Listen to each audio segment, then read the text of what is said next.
हाँ तो हेलो दोस्तों, स्वागत है आपका हमारे चैनल एनएम मसाला पर। तो आज की इस वीडियो में हम बात करने वाले हैं मुगल वंश के टॉप 50 प्रश्न के बारे में, जिससे कि आपका एनएमएमएस दीनदयाल और भी कोई स्कॉलर्स की तैयारी कर रहे थे, वो सारे के लिए बहुत ही इंपॉर्टेंट होने वाले हैं। लेकिन दीनदयाल और एनएमएमएस के लिए तो मोस्ट इम्पोर्टेंट क्वेश्चन है मुगल वंश आपका आज क्लियर हो जाने वाला है, क्योंकि मुगल वंश का सारा टॉप 50 प्रश्न हम यहाँ पर आज दे दिए हैं। यहाँ पर सबसे पहले आपका डिस्क्लेमर है। अब डिस्क्लेमर में आप देख सकते हैं यहाँ दिए गए मुगल वंश के शीर्ष 50 प्रश्न केवल शैक्षणिक उद्देश्य एजुकेशनल पर्पज से तैयार किए गए हैं। इन प्रश्नों का उद्देश्य विद्यार्थियों को परीक्षा की तैयारी में सहायता कराना है। यह प्रश्न किसी भी बोर्ड कॉम्पिटिटिव एग्जाम के सटीक प्रश्न पत्र का हिस्सा नहीं है। यह किसी भी बोर्ड या कॉम्पिटिटिव एग्जाम जैसे एनएमएमएस या फिर दीनदयाल स्पर्श योजना के सटीक प्रश्न पत्र का हिस्सा नहीं है। यह सभी प्रश्न इतिहास के सामान्य स्रोतों और पुस्तकों पर आधारित हैं। इन प्रश्नों का केवल अभ्यास सामग्री के रूप में उपयोग करें। इसका केवल अभ्यास सामग्री का उपयोग करें। वास्तविक परीक्षा में प्रश्नों का चयन परीक्षा बोर्ड पर निर्भर करेगा। ठीक है, यहाँ पर आप डिस्क्लेमर देख सकते हैं। चलिए अब क्वेश्चन स्टार्ट करते हैं। मुगल वंश टॉप 50 प्रश्न एमसीक्यू टाइप, और आंसर भी आपको यहाँ पर दिए रहेंगे। तो सबसे पहले आपका है संस्थापक व प्रारंभिक शासक। प्रारंभिक शासन से आपका क्वेश्चन दिखा देते हैं कौन कौन से क्वेश्चन आने वाले हैं। तो हाँ, यहाँ पर आपका सबसे पहले आ गया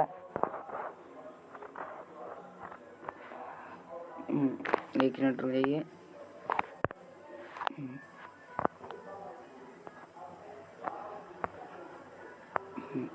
यहाँ पर आपको सबसे पहले आ गया मुगल साम्राज्य का संस्थापक कौन था।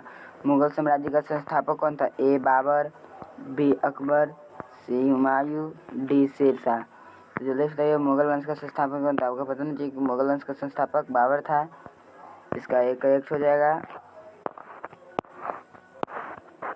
यहाँ पर फिर आपका क्वेश्चन नंबर सेकेंड है, बाबर ने पानीपत की पहली लड़ाई किस वर्ष लड़ी? ए 1526, बी 1527, सी 1556, डी 1576। तो पानीपत की प्रथम लड़ाई आपको हम कितनी बार बता दिए कि 1526 में हुआ था। इसका भी एक करेक्ट हो जाएगा।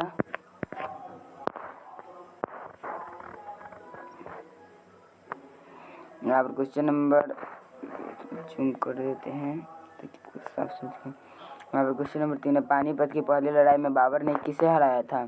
ए राणा सांगा, बी इब्राहिम लोदी, सी शेरशाह, डी बहलोल लोदी। आपको बता दें कि पानीपत की लड़ाई पहली लड़ाई में बाबर ने इब्राहिम लोदी को हराकर मुगल वंश का संस्थापक मतलब दिल्ली पर शासक किया। तो इसका भी करेक्ट हो जाएगा।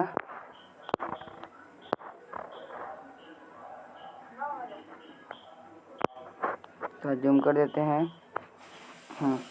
तो आपको साथ साथ क्वेश्चन नंबर 4 है, बाबर ने खानवा की लड़ाई किससे लड़ी थी? बाबर ने खानवा की लड़ाई किससे लड़ी थी? ए राणा सांगा, बी शेरशाह, सी बहादुर शाह, डी हुमायूं। तो बाबर ने खानवा की लड़ाई राणा सांगा से लड़ी थी। इसका एक करेक्ट हो जाएगा। आपको आंसर दिख रहा है तो उसके लिए कोई बात नहीं, क्योंकि आंसर इसके विथ हम लाए हुए हैं।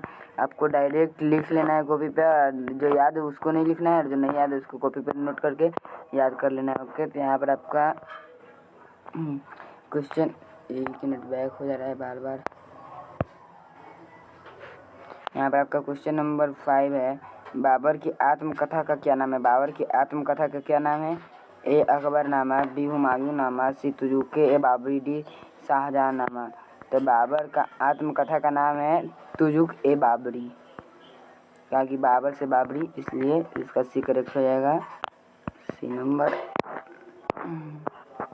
फिर से यहाँ 4 नंबर क्वेश्चन आ गया, बाबर ने खानवा की लड़ाई किससे लड़ी थी? तो राणा सांगा से। बाबर की आत्मकथा का क्या नाम है? तो तुजुक-ए बाबरी। अब आ गया आपका हुमायूं और अकबर से क्वेश्चन।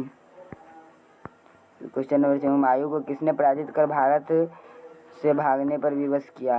तो हुमायूं को कौन हराया था? तो उसका ऑप्शन नंबर है शेरशाह सूरी, बी है बहादुर शाह, सी राणा सांगा, डी अकबर। तो हुमायूं को शेरशाह सूरी ने हराकर भारत से भागने पर विवश किया। इसका ये हो जाएगा। यहाँ पर क्वेश्चन नंबर 7 है, अकबर को गद्दी पर बैठने पर किसने मदद किया? अकबर को गद्दी पर बैठाने में किसने मदद की? ए बैरम खां, बी तानसेन, सी अब्बुल फजल, डी टोडरमल। तो अकबर को गद्दी पर बैठने में बैरम खां ने मदद की बैठाने में। करेक्ट हो जाएगा। और क्वेश्चन नंबर 8 है, अकबर ने पानीपत की दूसरी लड़ाई किस वर्ष लड़ी? ए 1526, बी 1556, सी 1565, डी 1576। तो पानीपत की दूसरी लड़ाई 1556 में हुई थी। आगे ये भी बताएंगे कि किसके साथ हुई थी, वो भी क्वेश्चन आएगा।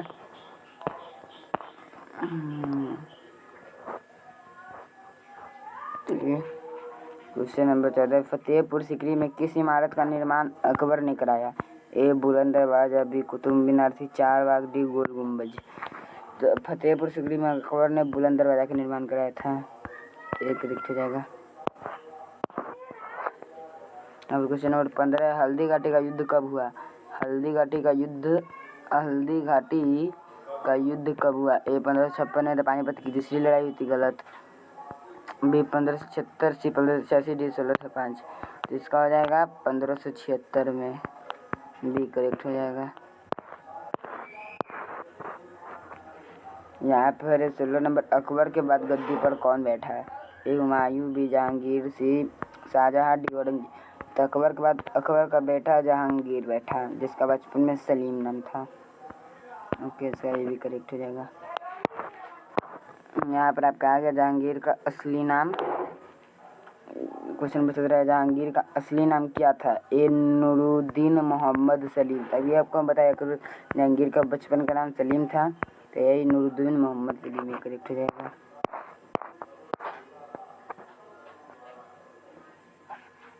यहाँ पर क्वेश्चन लेटर, जहांगीर की पत्नी कौन थी जिसने शासन में भाग लिया? ए रुकैया, बी नूरजहां, सी जोधाबाई, डी मुमताज। मुमताज तो थी शाहजहां की, तो ये गलत हो जाएगा। जोधाबाई तो थी अकबर की, तो ये भी गलत हो जाएगा। रुकैया बेगम तो थी नहीं, तो इसका नूरजहां करेक्ट हो जाएगा, बी नंबर।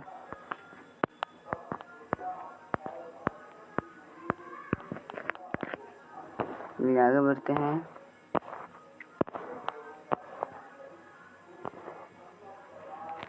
अब क्वेश्चन नंबर फिर से उल्टा हो गया, 49 आ गया है। चलिए उल्टे पर से, मुगल चित्रकला का स्वर्ण युग किस शासक के समय था? ए बाबर, बी अकबर, सी जहांगीर, डी शाहजहां। तो मुगल चित्रकला का स्वर्ण युग जहांगीर का शासक के समय था। यहाँ पर 50 नंबर क्वेश्चन आ गया, ताजमहल का मुख्य वास्तुकार कौन था? ताजमहल का मुख्य वास्तुकार कौन था? तो इसका ए उस्ताद ईसा, बी अब्बुल फजल, सी टोडरमल, डी फैजी। तो ताजमहल का मुख्य वास्तुकार उस्ताद ईसा था। ताजमहल का मुख्य वास्तुकार कौन था? ए नंबर इसका सही हो जाएगा, उस्ताद ईसा। यहाँ पर फिर है क्वेश्चन नंबर 46, अकबर का इबादत खाना कहाँ स्थित है? ए आगरा, बी दिल्ली, सी लाहौर, डी फतेहपुर सीकरी। तो अकबर का इबादत खाना कहाँ स्थित है? फतेहपुर सीकरी। इसका आपका डी करेक्ट हो जाएगा। तो आपको बता दें, अगर अकबर का कोई भी मतलब जगह पूछे कि वो कहाँ बनाया, क्यों बनाया, तो इसका 50% आंसर फतेहपुर सीकरी सही रहता है। ओके,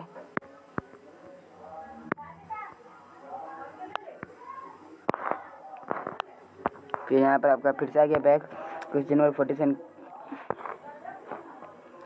किस मुगल शासक को जिंदा पीर कहा जाता है? जिंदा पीर किस मुगल शासक को कहा जाता है? ए बाबर को नहीं, बी अकबर को नहीं, सी जहांगीर को नहीं, इसका औरंगजेब सही हो जाएगा, ऑप्शन नंबर डी करेक्ट।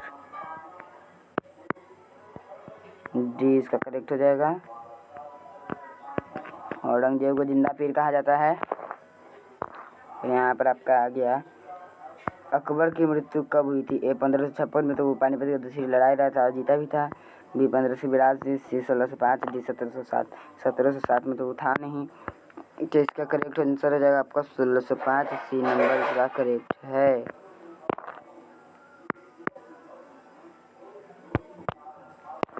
फिर यहाँ पर आपका क्वेश्चन नंबर 44 है, अकबर की माता का नाम क्या था? ए जोधाबाई तो पत्नी थी, बी हमीदा बानो बेगम, सी रुकैया बेगम, डी नूरजहां तो उसका बेटा का पत्नी था। जहांगीर का रुकैया बेगम भी नहीं था, तो इसका करेक्ट हो जाएगा बी ऑप्शन हमीदा बानो बेगम। इसका ये करेक्ट हो जाएगा हमीदा बानो बेगम। चलिए आगे चलते हैं। क्वेश्चन नंबर 45, हल्दी घाटी युद्ध में राणा प्रताप की सेना का नेतृत्व किसने किया? ए Hakim Khansur, B Man Singh, C Todarmal, D Birbal. तो इसका आपका करेक्ट आंसर हो जाएगा option number A Hakim Khansur. A correct हो जाएगा। नंबर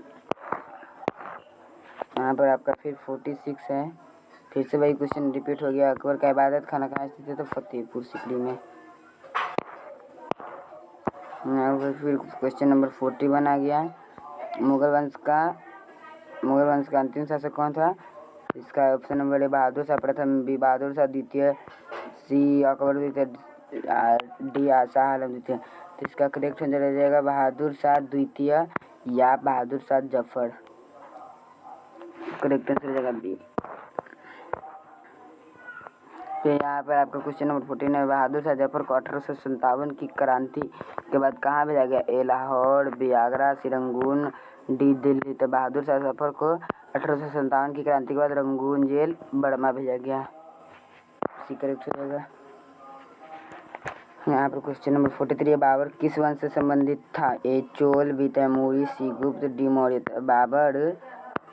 बाबर तैमूरी वंश से संबंधित था। इसका भी करेक्ट हो जाएगा। चलिए 40 नंबर क्वेश्चन पर चलते हैं।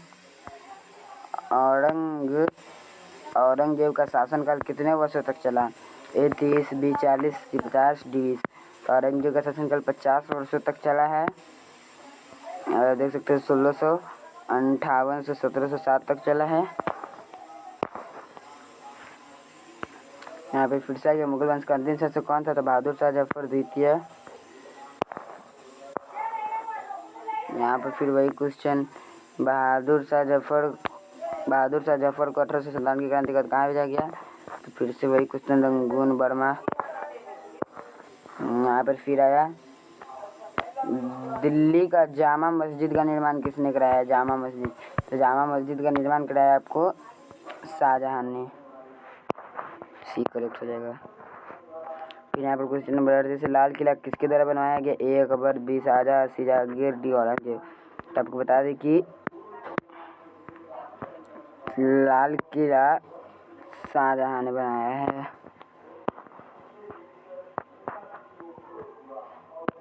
क्वेश्चन नंबर 39, औरंगजेब ने किस सिख गुरु को फांसी दी थी? ए गुरु नानक नहीं, प्रथम गुरु थे, बी गुरु अर्जुन देव नहीं, सी गुरु तेग बहादुर, डी गुरु गोविंद सिंह।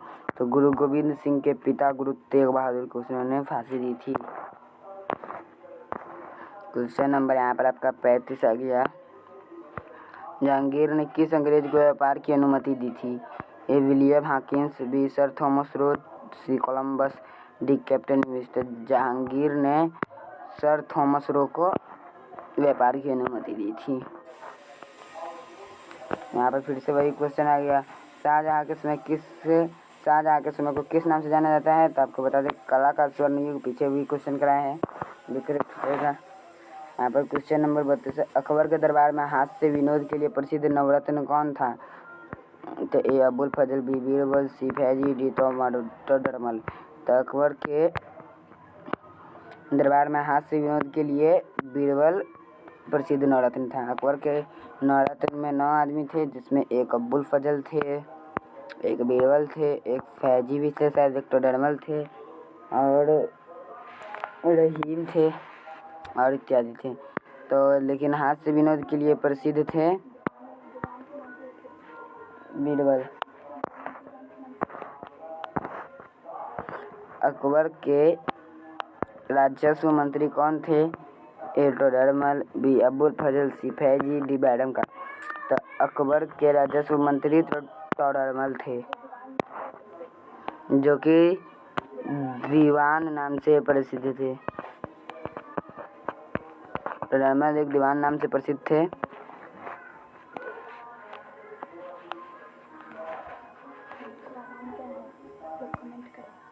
नूरजहां किस मुगल शासक की पत्नी थी? अकबर, बी हुमायूं, सी जहांगीर, डी शाहजहां। तो अभी पीछे बताया कि नूरजहां जहांगीर की पत्नी शासक पर बैठी थी। यहाँ पर फिर से क्वेश्चन नंबर 29, अकबर का दरबार कहाँ होता था? ए दिल्ली, बी आगरा, सी फतेहपुर सीकरी, डी लाहौर। तो अकबर का लाहौर कहाँ होता था? फतेहपुर सीकरी में। क्वेश्चन नंबर 30, अकबर का सबसे प्रसिद्ध सेनापति कौन था? अकबर का सबसे प्रसिद्ध सेनापति ए मान सिंह, बी बैरम खां, सी टोडरमल, डी बीरबल। तो अकबर का प्रसिद्ध सेनापति मानसिंह था। और आपको बता दें कि टोडरमल दीवान नाम से जाने जाते थे। तो आप लोग कमेंट करिए कि बीरबल किस नाम से जाने जाते थे, कमेंट करिए। मतलब बीरबल का पहला नाम, असली नाम किस नाम से जाने जाते थे, बाद में वो बीरबल कराए, तो वो आप लोग कमेंट करिए।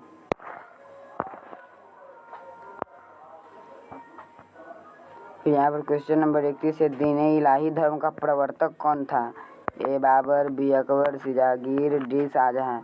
तो दीन-ए इलाही धर्म का प्रवर्तक अकबर था, जो कि आपको 1581 से 82 ईस्वी के बीच हुआ।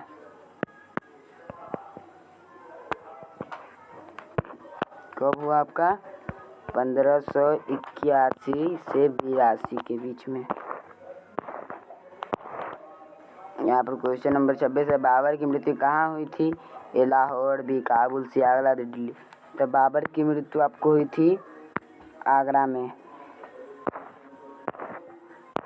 यहाँ पर क्वेश्चन नंबर 27 है, हुमायूं नामा किसने लिखा था? ए अबुल फजल, तो अकबर नामा लिखा था, बी गुलबदन बेगम, सी फैज, डी तानसेन। तो हुमायूं नामा गुलबदन बेगम ने लिखा था, बी करेक्ट हो जाएगा। यहाँ पर क्वेश्चन नंबर, अकबर ने इलाही संबत कब शुरू किया? आदि ने इलाही, अभी हमको आपको बताया 1581 से 82। तो यहाँ पर 1582 ऑप्शन है, तो इसका करेक्ट हो जाएगा ऑप्शन नंबर सी, 1582।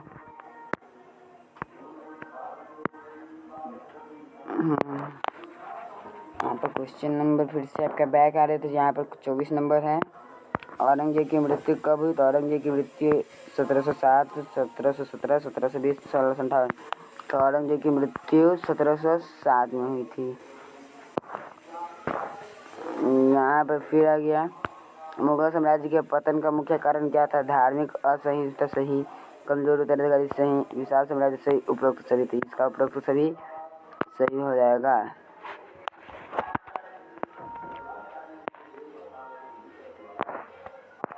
एक मिनट,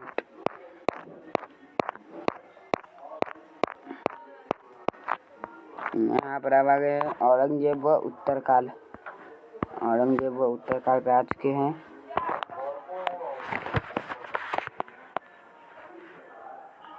यहाँ पर सबसे पहला क्वेश्चन है, शाहजहां के बाद कौन शासक बना? जहांगीर, औरंगजेब, दारा शिकोह, बहादुर शाह। तो शाहजहां के बाद औरंगजेब बना है शासक। यहाँ पर क्वेश्चन नंबर आपका 22 है, औरंगजेब का उपनाम क्या था? ए आलमगीर, बी नूरुद्दीन, सी गाजी, डी शेर शाह। तो औरंगजेब का उपनाम था आलमगीर। यहाँ पर क्वेश्चन नंबर 23, औरंगजेब ने कौन सा कर पुनः लगाया? ए ज़कात, बी जजिया, सी खराज, डी लगान। तो औरंगजेब ने जजिया कर पुनः लगा दिया। यहाँ पर क्वेश्चन नंबर 18 है आपका, जहांगीर की पत्नी कौन थी जिसने शासन में भाग लिया? तभी आपको बताया है नूरजहां। फिर यहाँ पर क्वेश्चन नंबर 19, शाहजहां का असली नाम क्या था? ए खुर्रम, बी सलीम, सी अकबर, डी औरंगजेब। तो शाहजहां का असली नाम था खुर्रम। यहाँ पर फिर क्वेश्चन नंबर 20 है, ताजमहल किसने बनाया? तो Taj Mahal option number A Akbar, B Jahangir, C Shah Jahan, D Aurangzeb. तो ताजमहल शाहजहां ने बताया था अपनी पत्नी मुमताज के याद में। अब यहाँ अकबर के शासन सुधार पर हम लोग आ चुके हैं।